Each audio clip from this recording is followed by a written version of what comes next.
Hello, good morning, good afternoon, good evening, depending on where you're joining from today. Thanks for joining our weekly live stream. My name is Eric Kimberling. I'm the CEO of Third Stage Consulting. We're an independent consulting firm that helps clients throughout the world with their digital transformations. And I'm excited for our discussion today. Today, we are going to cover a topic that's near and dear to my heart and something that's of great interest to me, and hopefully it is to you too. And that is best practices for multinational digital transformations. We're going to talk about some of the nuances of managing a global project, understand some of the nuances of different aspects or different regions within a digital transformation, different regions of the world. And we're going to talk about the people, process, and technology components of transformations in those multinational settings.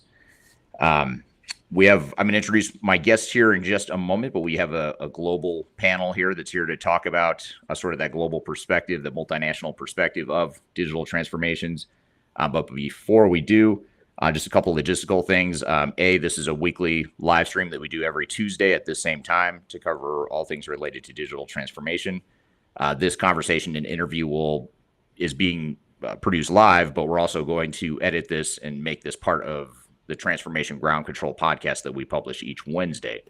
So a week from tomorrow, a week from Wednesday, that episode of the Transformation Ground Control podcast will feature this discussion. So you're getting to be part of the live production of that podcast. So thanks for being here today.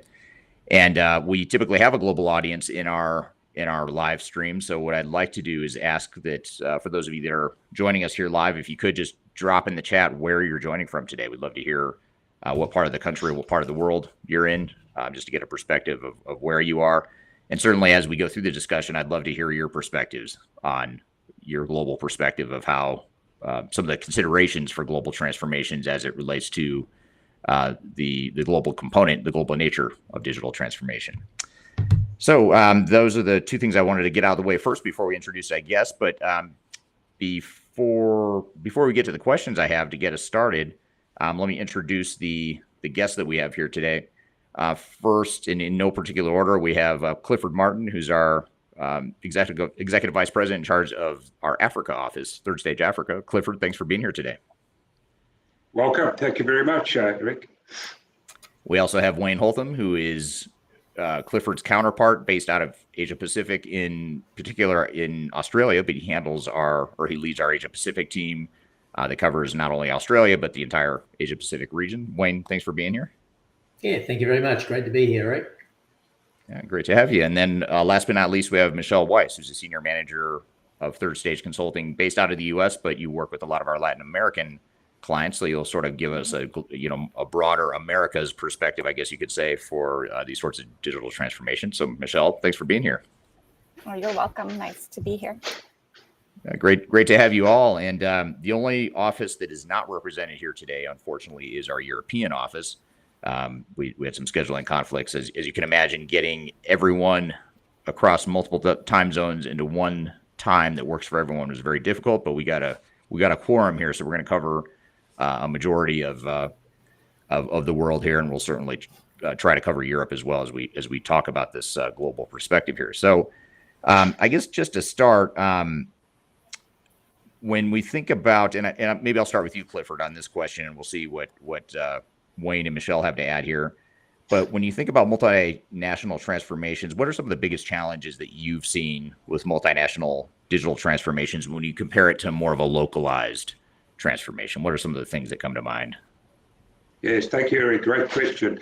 So certainly in the African region, I do think there are a couple of unique challenges, skills most definitely, and particularly technical skills. And of course, as some of the major ERP platforms come to a period where they need to be upgraded or the latest version implemented, thinking particularly of SAP, which is very prevalent in this region. Skills are becoming a real issue, and we're seeing our clients struggle to get those skills aboard. And not only individual skills, through the marketplace, independent consultants and so on, but certainly with some of the big systems integrators as well. So I think skills is a particular issue that we're seeing, and be interesting to hear my colleagues' perspectives from the different regions around the world and whether that's something you're experiencing. I do think that perhaps the maturity, the knowledge, the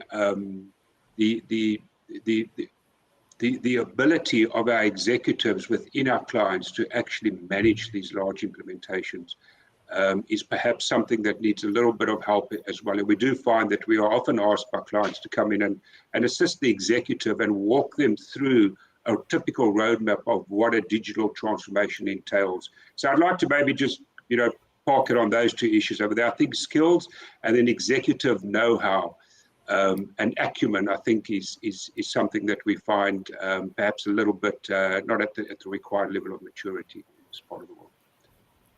What do you think the driver of that is? I want to come back to Wayne and Michelle too and see what their thoughts are. But just before we kind of move past that point about skills and competencies,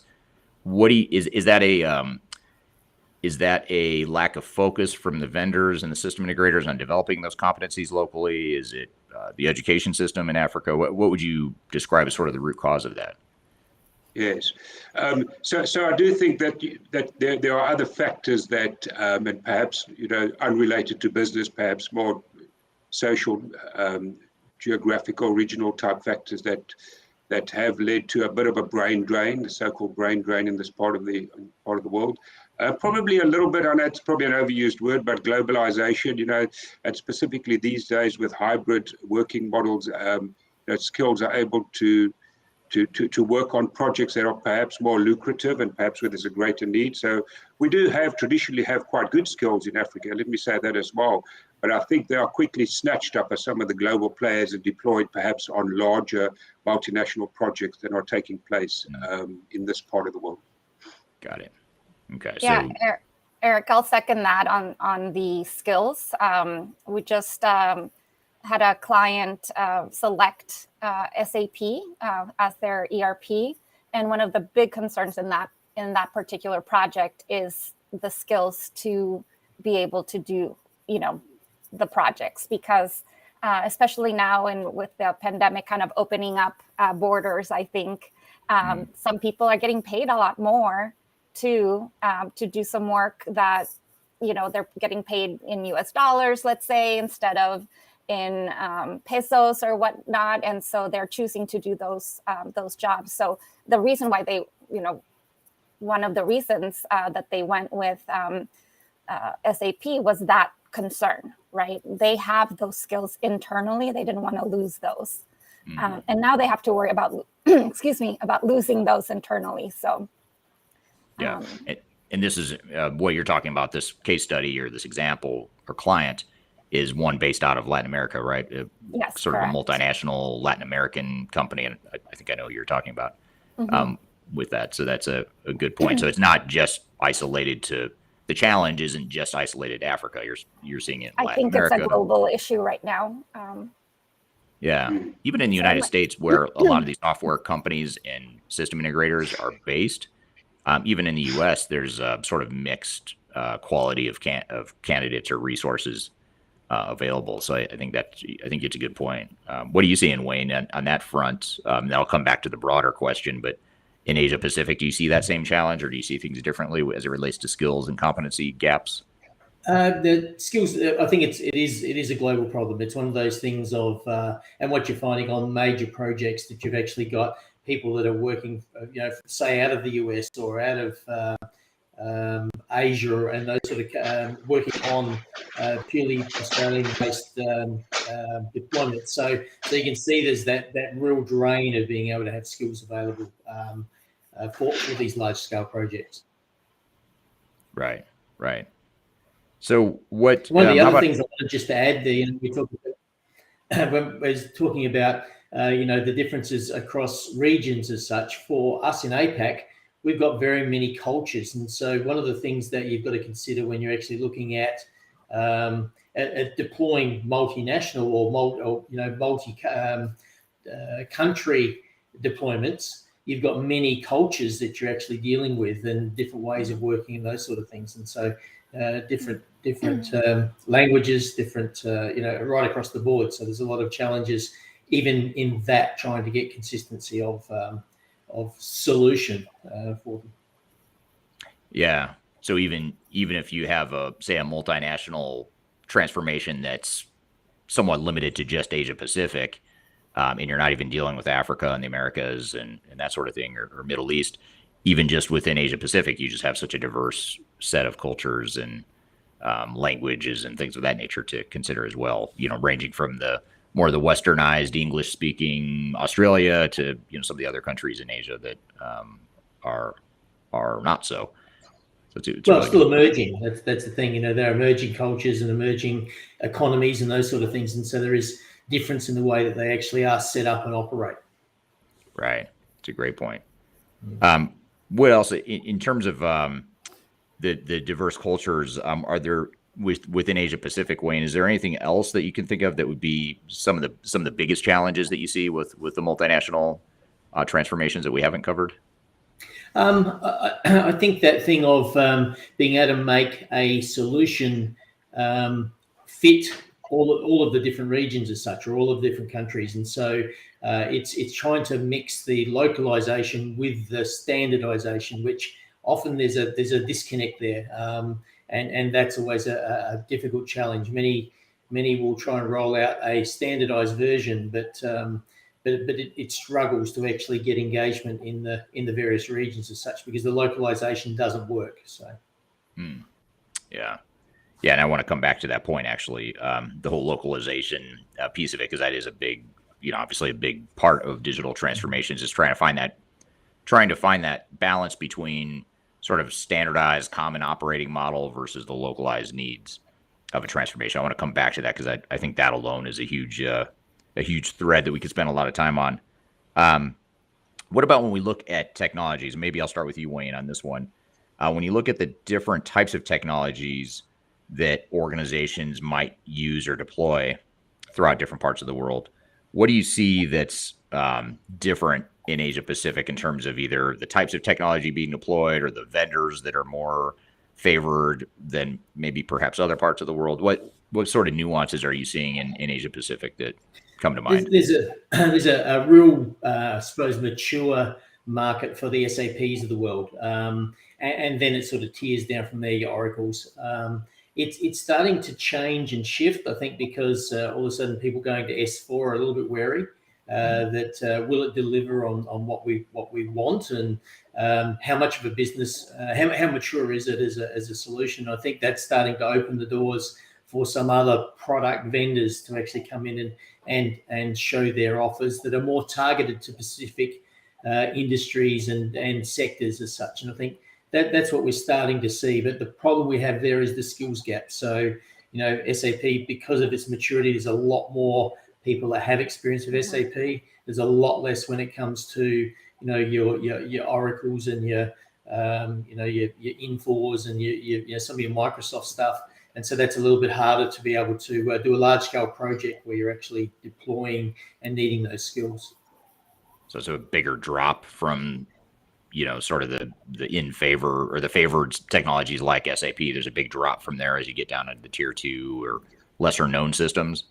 Is that what you're saying? Sort of a dichotomy? Yeah. And even an experience a couple of years ago where one software vendor had won the deal for the day, that they were all ready to go, but then couldn't find enough, they couldn't resource the project. So it eventually was given to SAP to actually resource, because they had resources available to them. So it does get that bad for some vendors where they just can't resource the project, even though they've actually won the project.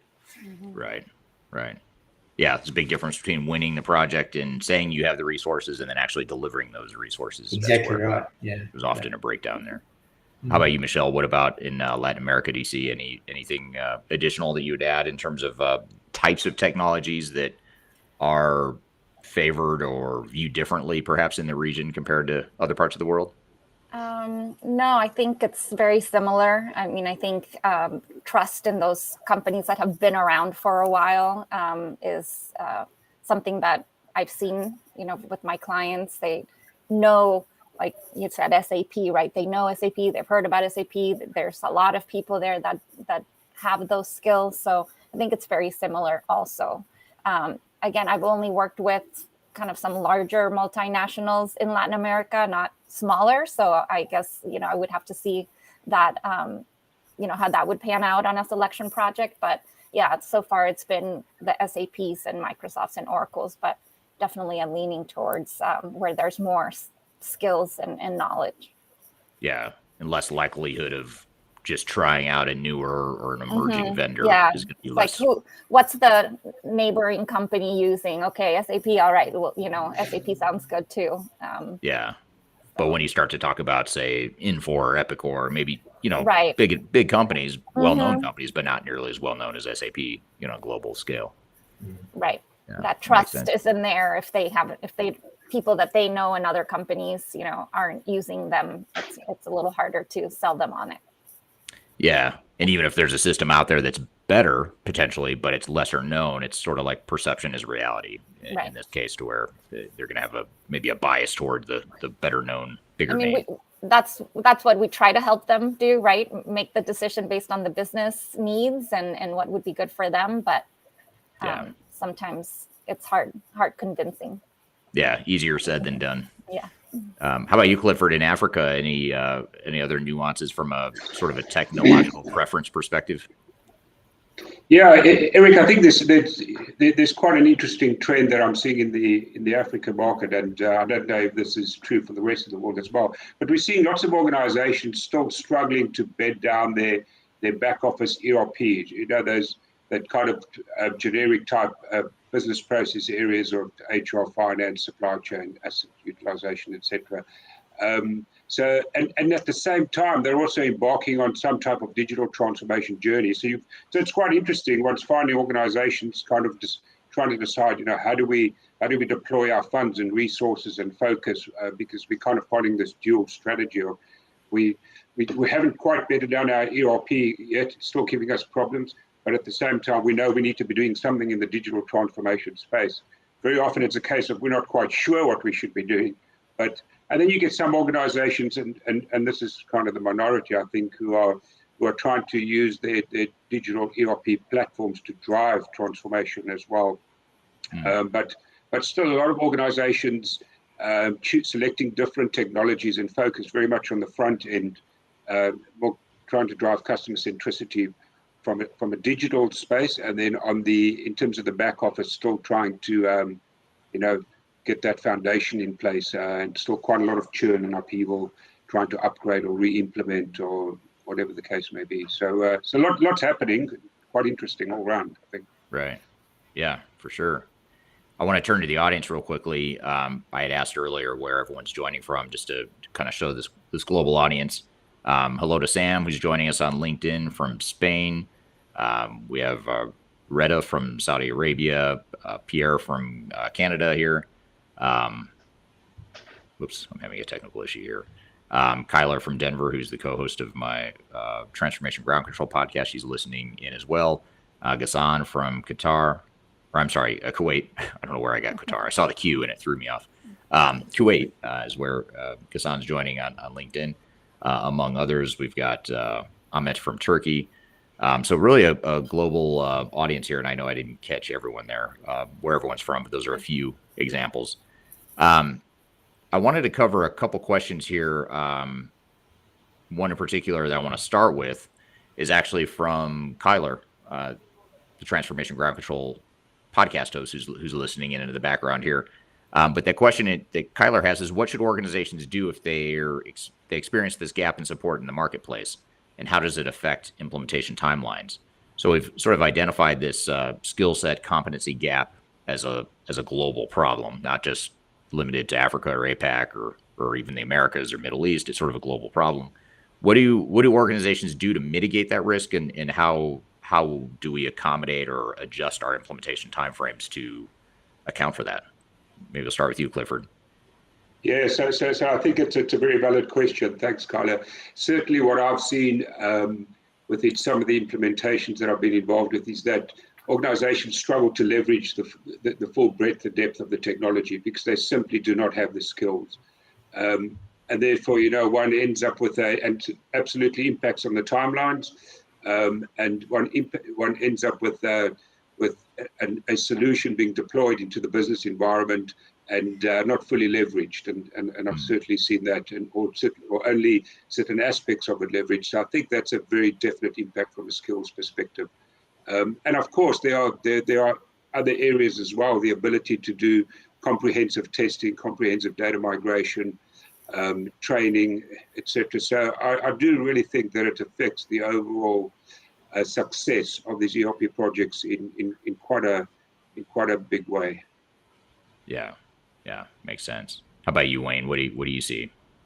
Yeah, one of the challenges with the tight labor market and getting resources to deploy is the constant churn of consultants moving from one project to another. I think Michelle mentioned there that people get paid more, so they'll move from one project to a different project, and that causes a lot of disruption to the project in two ways. One is that the obviously the intent of how the project would be deployed gets changed. The more people come in and become involved in it, extends timelines, and so what you often get that scope creep as well, because people say, oh, what do you think of this, and why don't we do that? And so without knowing the background, and as well as that ongoing re-onboarding people onto the project and then bringing them up, that extends the timeline. So those two factors are really really impact projects. Yeah. How about you, Michelle? Would you add anything to that, or anything additional that you're seeing? Well, I mean, there's two different types of people that you need on the project, right? They're the internal and the SIs. So I think finding the SIs will have the people, right? They're hiring specifically for those roles. They might even be taking them from the companies, I definitely think leaning on the SIs a little bit for some of that knowledge would be a good solution to fill in, your lack of internal knowledge. But yeah, definitely that's a huge issue. You need to have people that know the system enough to be able to do damage, as I say, to be able to push the SIs to really utilize the system the way it's supposed to. If you don't know what you don't know, so if you just let them do whatever they want, right? So I think there's a balance between the internal, and that's probably the hardest to get, than the SIs that are coming in and they, this is what they do. So, yeah. But again, those people could also leave. I mean, obviously, but one thing is to try to have the SIs kind of commit some of those people right to your project and say, if they're still employed with you, they're not going to any other project but mine until this is done, right? So putting that type of language into a contract or a discussion, I think, would be another way to make sure that you have, the right people on the project and some continuity of skills.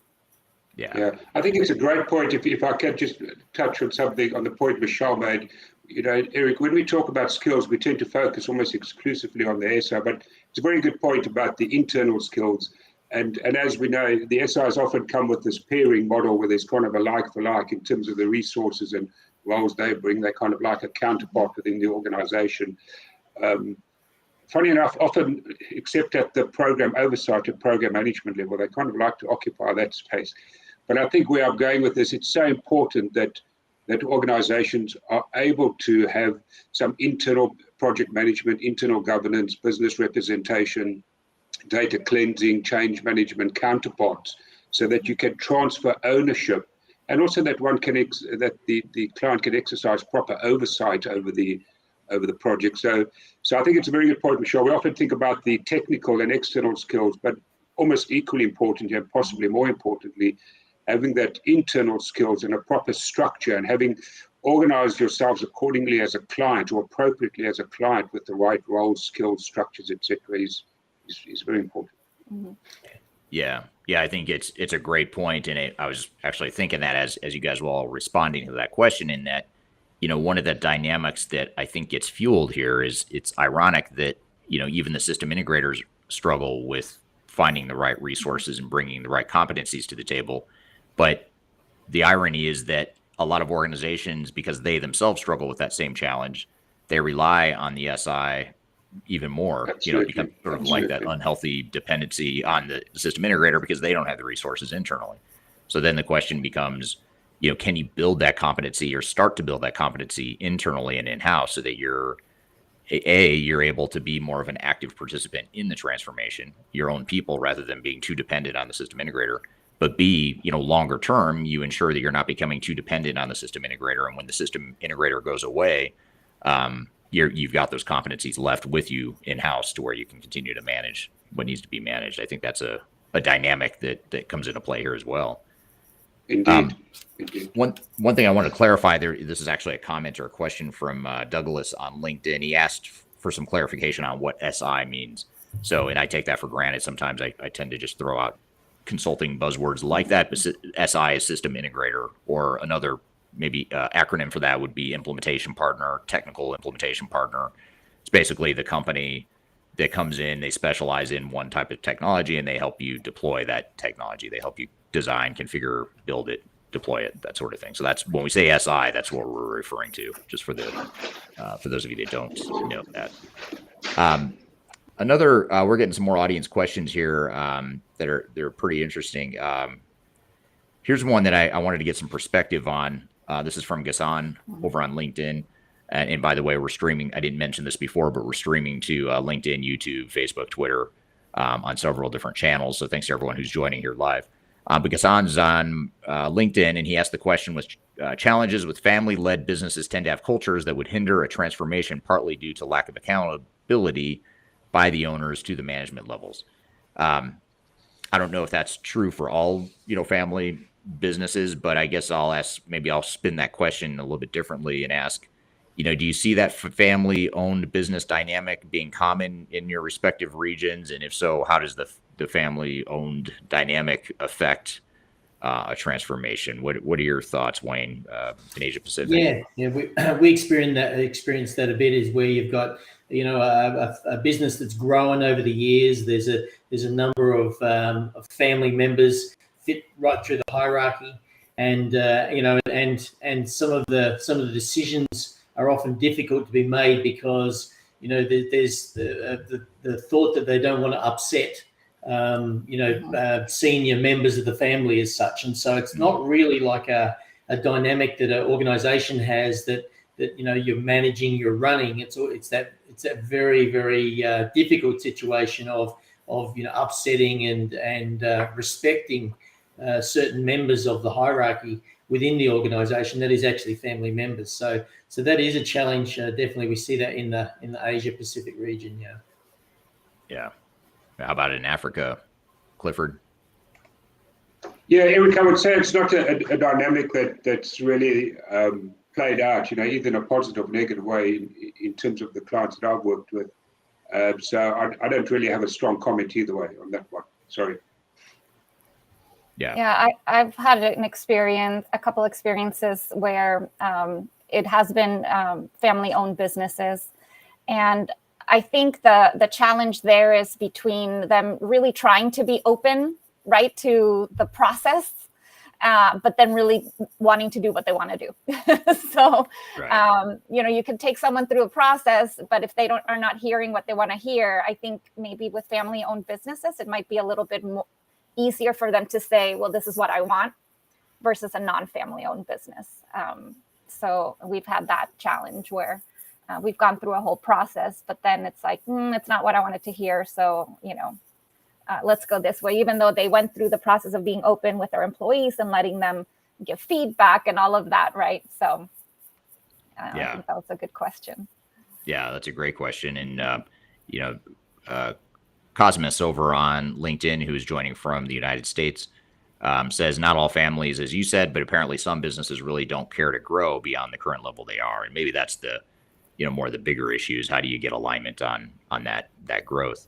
And I guess, let me come back to that point, because I think the overall global alignment is a big topic I want to make sure we get to. And actually, why don't we just jump into that now? It wasn't the order I was planning on going, but since it came up, we might as well jump into that now.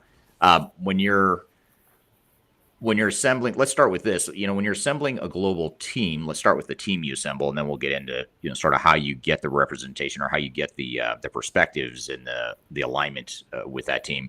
But let's start with how you form a global team. What advice or recommendation or tips would you suggest for an organization that's trying to assemble any sort of a global project team. What are your thoughts on that, Wayne? I think for a global team, you've got to have a right level of mandate, so that and the view that whatever you're putting together as that team, it will be representative of the solution that's going to be delivered. And so that's a key thing. So you need the decision-making power. You need the solution that actually is probably agreed across the group. So you need representation of the various members or stakeholders of the different regions, so that you actually do have that input. You're not putting in a solution that just really won't work, and that's where you get a lot of pushback. But you do need to be able to have that view that you're looking to be able to standardise and harmonise across a much wider demographic and region than just putting it in a local area that's probably less of that concern. So you do need a lot of input from the various stakeholders in that localization region, and making sure that you're not putting in something that's going to really cause a disruption or not actually work. Right. Yeah, it has to work for that local region or that local office, whatever the case may be. Yeah. How about you, Clifford? What would you add to that as far as how to assemble that global transformation team? Yeah, I mean, I think the issues around representation and ensuring that there's common and broad ownership across a diverse range of companies or subsidiaries or geographical regions or whatever is obviously an important one, and perhaps certainly a point of interest for the change management team. But I think Eric, I think that one has to decide up front to what extent, where do you want the accountability to sit, and how much of that is going to be internal? Is this going to be a largely outsourced team, a co-sourced, an in-sourced team? And who are the different stakeholder groups that need to be represented in those teams? And I think we often approach structuring a team from quite a technical perspective. But, just very quickly, I always think there's kind of about 5 or 6 key stakeholder groups. There's going to be the external vendors and SIs. There's going to be the business community. There's going to be the executive that have ultimate oversight and accountability for the success of the project. Often the IT department is going to play a key role. And then, of course, there's going to be the project team itself, which might be a combination of all those. And these different stakeholder groups and structures often have different agendas, different expectations, different definitions of what constitutes success, and need to be managed differently. So I think I kind of like to look at that global team from the perspective of who are the different stakeholder groups that need to be represented or are essential or have a vested interest in the success of this program, and how do we configure and organize ourselves to ensure that we manage each of those stakeholder groups and we understand their contributions and expectations. So, and one of the things just to add there, Clifford, is the fact that many times when you build a team that's a global team, you might bring in senior managers that are different hierarchies within the different regions. And so you've sort of got to build that team so that it is project focused, not the organizational structure focused, because you can get where a senior manager who is not necessarily directly related to the project as such, but can pull rank, and that can cause that instability in the delivery. Yeah, and we often make that mistake where when we're selecting change agents or within the business, we tend to go for the at a certain level of management, but those aren't necessarily the influencers. The guy in the workshop or the factory, the foreman or supervisor, often wields a lot more influence than some manager who visits once a month or something. So I think it's a very good point you make. One needs to select people on their kind of their contributions and their specific roles that they can play, rather than on a particular level within the organization. Yeah, and just to build on that before I come over to Michelle to get her insights here, but just because it's related to what you guys were just saying, is there a problem if different areas appoint people of differing seniorities to the project? And that's a great question. So, in other words, in Latin America, we've got some C-level people or some high-level, mid-level management type people, but in Africa, they're offering up more junior resources internally to support the project team. How do you deal with that dynamic? Should you have a consistent resource allocation sort of strategy, or how do you guys see that from a global perspective? from my mind, it's you've got to have that project focus. We're delivering a project, and the hierarchies that may be attached to those people need to be actually set to one side, and those people's roles redefined to actually here's what I am on this project, not here's what I am within the company and what standing I hold. Yeah. Well, and one point to make there too is that for this size of projects, these people are going to be full-time on the project. So I don't know if a lot of companies kind of realize that they need to backfill those positions during an implementation this large. So that gives you a chance to then say, okay, here's the project team. You're all, we're all equal here as far as, your opinions and whatnot, because someone else is doing your job. They're not also still filling that role. So now they're part of a project team. They're, so I think it's a good chance to set those expectations that, yes, you might be a little more senior in your regular role, but here, we're all the same. And another comment that was made was, the idea of having people that understand the local, the localizations of a project. But I think it's important to have someone overseeing that understands the differences overall, as well as what can be the same, right? So when you say standardization, it's someone that really understands where you could push a little bit to those people that are like, well, this is how I've done it.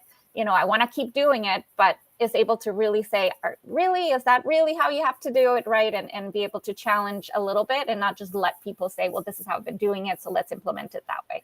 So I think a good balance between people that know the very specific processes, as well as people who can understand the overall,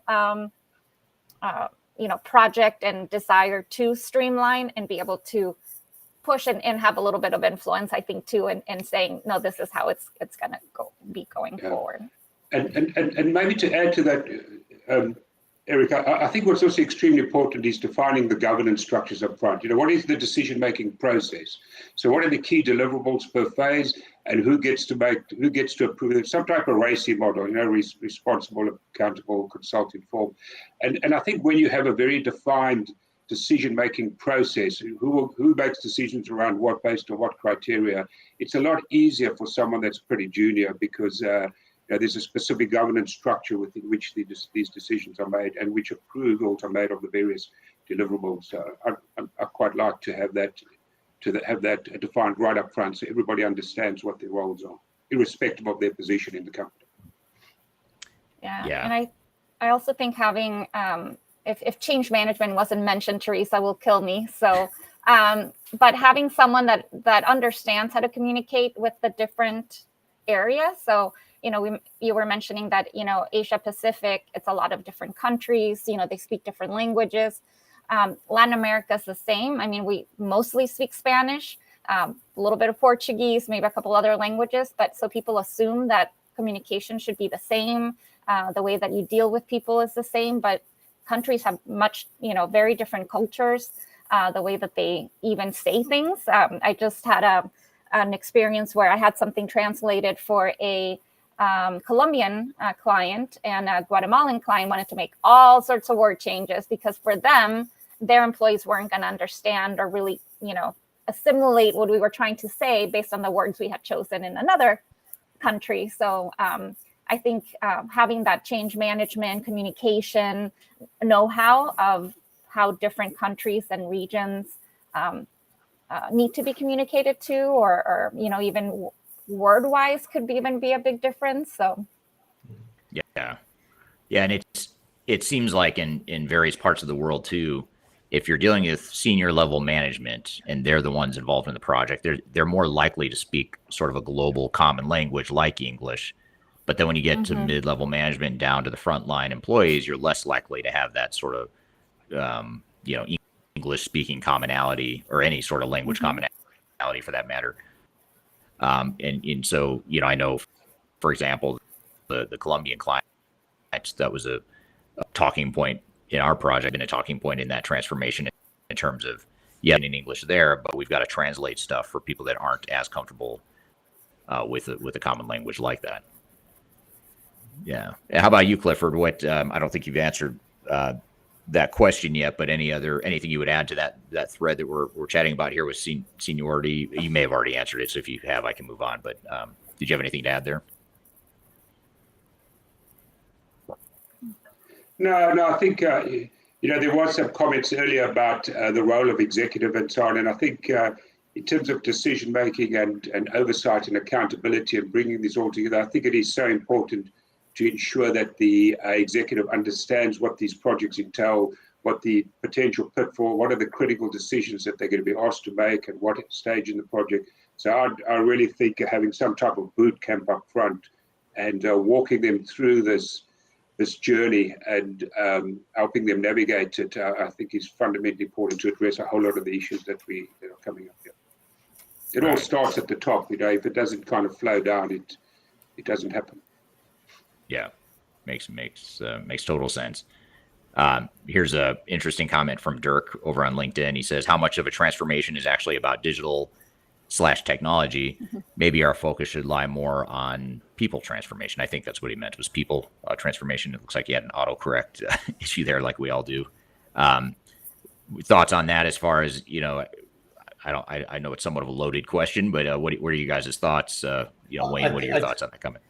I think it is a great point in the sense that we head into these transformations thinking about technology when really that's probably 20% of it at best. The 80% is actually how the people will operate it, what processes they'll do to do that, how they'll actually function within the organisation that will be enabled by technology.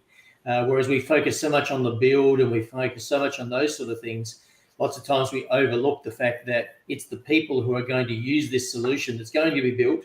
And if they don't use it well, then the success of the transformation is going to be challenged. And that's the big thing. And we never put enough into that change management aspect to it. We never put the guiding principles in so we actually know what direction we're heading on to actually achieve our outcome. And that's often one that we sort of become misguided.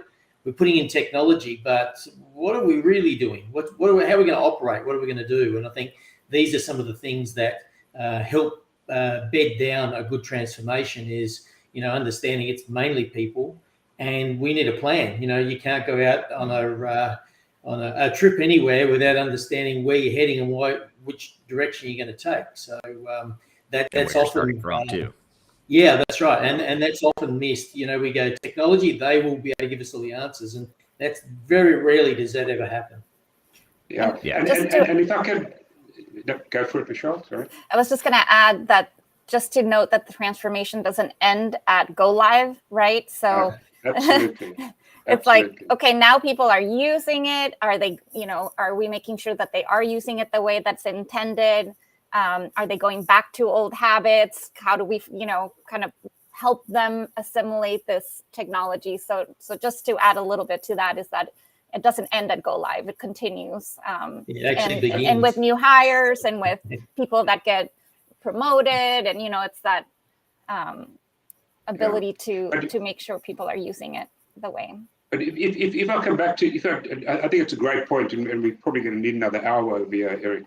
I'd sort of come back to Wayne's point, because and the comment that was made about digital versus transformation, and the question is so often asked these days when one engages with organizations on their digital transformation roadmaps or strategies, what do we mean by digital? And that's actually, in my view anyway, not the important question. What do we mean by transformation is the important question to me, because if we're just deploying a kind of digital dabbling, if we're just deploying a whole lot of technologies, and in the absence of some coherent transformational type program, i.e., if we're not changing the business operating model, and in terms of how we create new products and services, or creating new channels, or delivering to new customers, or collaborating with other value creators in the broader ecosystem, if we're not doing something fundamentally different in terms of how we run our business, then it's not really transformation. It's kind of optimization. We're optimizing our existing business processes to perhaps drive efficiencies or operational excellence or asset utilization, whatever. So I think the definition of what we mean by digital transformation, and particularly what we mean by transformation, is fundamentally important. And too many organizations purely focus on what new technologies do we need to deploy rather than what are we trying to pursue from a business capability perspective? What are we trying to change? Are we launching new capabilities? Are we launching new products? Are we opening up new channels with our customers, et cetera, et cetera? And I think it's a fundamental failing of many projects in this day and age. Oh, absolutely. I totally agree with you. And here's another sort of a failure point, and I'll have to hide this comment to read the whole thing because it's a long one, but it's a good one. This is from Patricia over on LinkedIn. She says, I think it's important to establish a meaningful leadership when policies are well explained instead of well written. Communication and interaction should be done for all projects in a more human way, spending precious time explaining and engaging people. Bear with me here. Instead of making decisions leaving behind people who will be done. Let me just skip past part of that and say an efficient leadership is the key of digital transformations in terms of defining those meaningful policies and clearly explaining to people those policies. That's another sort of foundational people component that oftentimes gets overlooked because we tend to focus so much on the technology, maybe the processes a little bit too, but the people side tends to be sort of the third in line, if you will, when you look at the people, process, technology side of it. What are your thoughts there? Would you add anything to that, Clifford? Absolutely. It is a focus on people, process, technology, and I think the points have been made already that we don't kind of focus, and the interdependencies, I think, between those three. And Michelle raised a good point around deployment. And, we tend to pop the champagne cork and declare victory at the point of deployment, and everybody runs off, and all the wonderful structures and capabilities that we've built to drive continuous business process engineering, to drive user adoption, and to do the refresher training and fundamentally change to drive improved business performance, however you may define that kind of all dissipates, and we move off everybody moves off back to their day jobs, or SI moves on to the next project. So I think it comes back to how do we define the journey? Does this journey end at deployment or go live, or does this journey end at when we start to see some business benefit? And of course, we need all three of those components to work together to ensure that we deliver the right capabilities. Wonderful technology without trained people is just equates to inefficiencies. So as an example, yeah, and I think the last point of this, we never seem to get this right. This is a perennial mistake that these projects make, and for however long I've been involved, which is a long time. Sorry, Wayne. But one of the things there is the models that we actually have when we talk about SIs. SIs are geared towards getting to go live and then providing a few months of, and as minimal months as they can get away with usually, of support. And I think that as an organisation, they need to actually go, well, you're building something. Our actual testing is not only UAT. Our testing is the functional tests that we would have using the system after, with some time after, so that we actually get an understanding of how well our users are engaged, how well are they using the system. Is the system actually stacking up to what we had built it to be, not just very short-term testing that usually happens to be able to get across the line. And I think the model needs to actually shift, and that's a big piece of advice that I would offer anybody who's looking at a large transformation is, put as much into the beginning as you have after, because I think if we just have to go live, the organisation loses because it's left with something that it's untried in the real battlefield, and so it needs to be able to have that real tested use of the users using the system. Yeah, great point. What about I'm going to come back to this concept that we sort of touched on earlier a couple times, but this concept of getting that global commonality in a transformation. So let's just say we're multinational transformation. We're trying to enforce some level of commonality, common business processes, common technology, common organizational structures, operating models, all that stuff. But at the same time, we have to take into account, I think something you mentioned, I think it was Wayne, you have to take into account the local needs. How do you find that right balance? I know that's a huge question that we could spend the entire hour on, just that one question, but what are some of the at the simplest level, what are some of the things that come to mind in terms of how to find that right balance between global commonality and localized needs and resources without getting caught up in the whole mindset of, oh, well, we do things differently here and it's really more of a change management issue, therefore I'm going to push back on the global model. How do you find that right balance? Great point. I think when you start looking at those back office type processes, that's where you can get commonality, because you're processing, you're invoicing, you're doing all those sort of things. But then when you start looking at, say, supply chain, you may have in some areas you've got very, very good, efficient supply chain channels and ports and roads and those sort of things. And in other places you have you very poor roads. The communication functionality for some areas is very low, and so you can't use mobility devices, and so some of those challenges where the localization needs to be considered and made sure it is addressed. Yeah, makes sense. How about you, Clifford? What would you add to that? Yeah, I think it's the extent to which one can drive standardization, and absolutely in the why would you want to differentiate in the finance business domain when it's driven by globally accepted accounting practices anyway? That's not where you win. So, but I think it's the extent to which one can drive standardization and how quickly you could drive it and get some commonality is often a factor of organizational culture and dynamics. One has this all the time. One department saying, well, we're different, or one division, we do things differently, or the engineers saying, we're not going to adopt this system, it's a finance system. So I find there's often a lot of organizational dynamics which are quite divisive and at the end of the day, when you get everybody in a room, they quickly find out they're really not that different.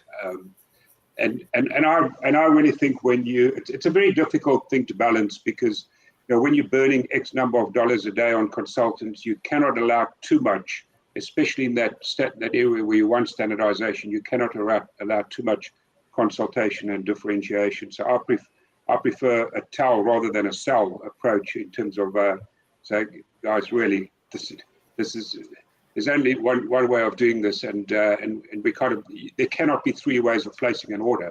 We have to settle on what constitutes best practice from our perspective and agree on it. Often very difficult to achieve and very time consuming and costly for organizations. And one of the things that does help, sorry, Michelle, does help organizations is looking at it from the end-to-end perspective. And so the process that actually, breaches all the borders, it actually shows that, this process does go past here and it does return back. And that can help you get that bit of commonality, because people understand what they're expecting and what they're looking to receive. And so that's an area where you can get standardization just purely by understanding there is more than one stakeholder involved in any one process.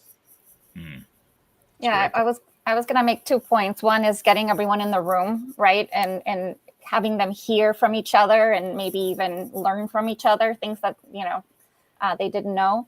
And I was going to make another point, but I lost it. So I'll get back to it. No, it's okay. Yeah, I do the same thing. That's why I have a little notepad out. Oh, sticky yes, notes I should have done write that. Down. Gotta just learn because I from always you. forget. I hate when that happens.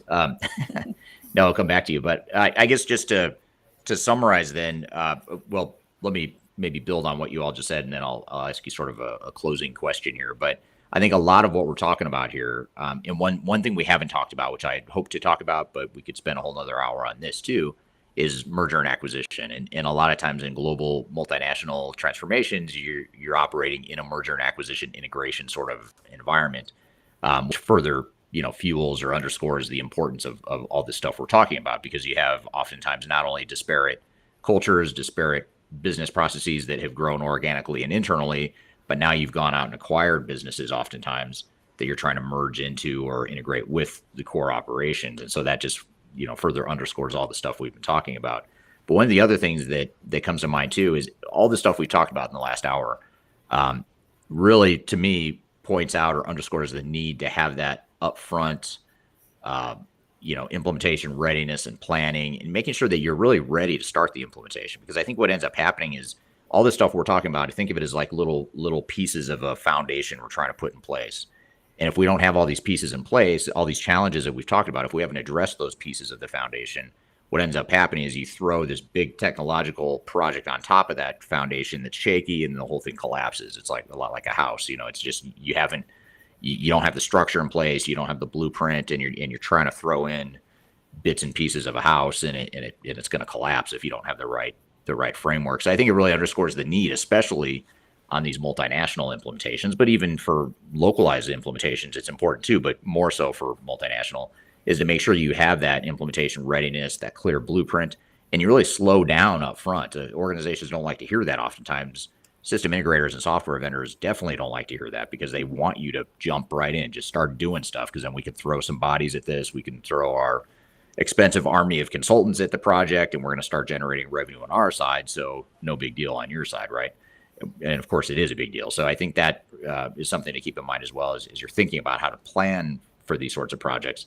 But I guess that leads me to the last question. That comment leads me to the last question I have for you, which is, what sort of closing advice would you leave to a project team or an organization that's about to start a digital transformation? If you had to pick one or two things that are the most important thing to remember as you're getting started on a global digital transformation, what would they be? I'll start with you, Clifford. Yeah, I think, Eric, I have a pretty standard response to this one when I'm asked this question, and I think it's so important for organizations to understand why you're doing this and what constitutes success for you. Because as you rightly say, the different players in the industry, different vendors are very eager to jump in and convince you of that this solution's a silver bullet and it's quick and easy and whatever the case may be. But I think organizations kind of slow down in the beginning to go quicker through the middle and end parts and understand why you're doing this and how you're going to define success and how you would define failure as well, and know what you need to avoid too. So and not only how you would define success, but when you would assess success. It cannot be a week after you've deployed a massive technology solution. There's going to be some disruption, and I think too many organizations fall into that trap. You have to work hard at the stabilization and then move into the optimization and the timing thereof, and how you plan that is so important. So plan out the full journey, understand what constitutes success, and understand what constitutes failure as well. Yeah, makes total sense. It's good advice. How about you, Wayne? I think organizations need to consider that they are the conductor of all of this. It's not a burning platform, and that there is a beat, there's a tune, there's all of those sort of things that actually go with it. It's something you don't outsource. And I think the big problem that we have is we outsource the view that they're going to do everything we need, but many times we don't know what we need, or we can't communicate that to the people we engage in the project team. And I think that's the one thing. That readiness piece is ultra important, and it's really one of those things that understanding where you're heading, why you're heading there, what's it going to look like when you get there, and that's what readiness should actually set the foundation for. Yeah. Makes so total I sense. remembered what I was going to say, and it goes right into this question, so it's perfect.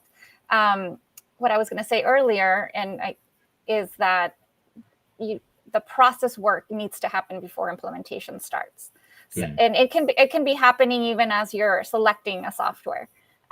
So I think that selecting the team that's going to be working, the internal project team, selecting that early, starting to think about how you're going to give them the time to work on this project, and started way before implementation starts. Because what you should have when implementation starts is your processes the way you want them. And then the implementer is going to help you fit that into the software. If you don't have that, you're going to be doing process work at the same time as implementation, and that's just going to delay the project. And you're going to be paying for a lot of consultants to, wait around or extend projects. So yeah, I would say work on your process work before you start the engagement with DSI. Get the right people in the room, and and try to streamline as much as possible with some obvious, regional or country-based requirements.